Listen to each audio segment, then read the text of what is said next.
Tales from My Holidays by Carole Pidduck. Chapter 1.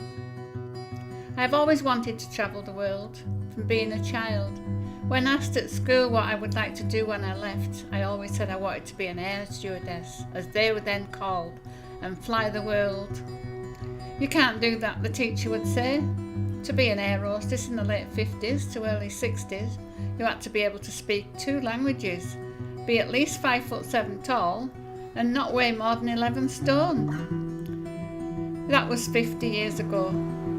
The only qualification I had for that job was that I was over 5'7" and had plenty of enthusiasm.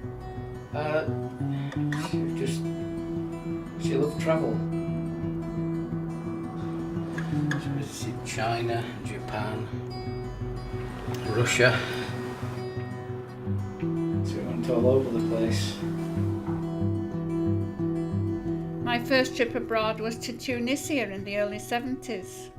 It was very different to the way we lived. Looking back, it was not a good start to my travels. We had got friendly with some men from London.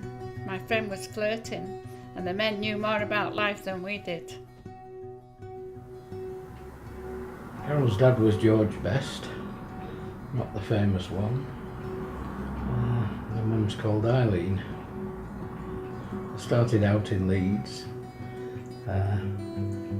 I think there were only 3 or 4 houses in their street, but it was back to back with another house, so it was a bit cramped, and the toilet was at the end of the street.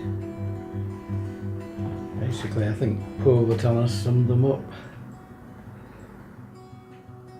Carole loved writing her diaries, and she would keep a diary while she was on holiday. It was my suggestion for her to record them.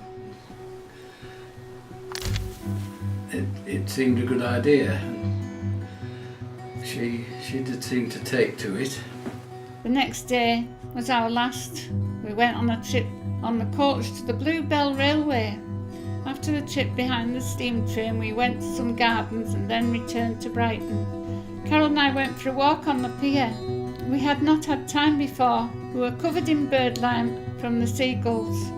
It was a very eventful 5 days holiday, and although we had our ups and downs, I would do it again. I really enjoyed the time.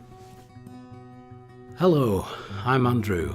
In case you don't know, sadly Carole passed away on the 10th of October 2017. I miss her very much.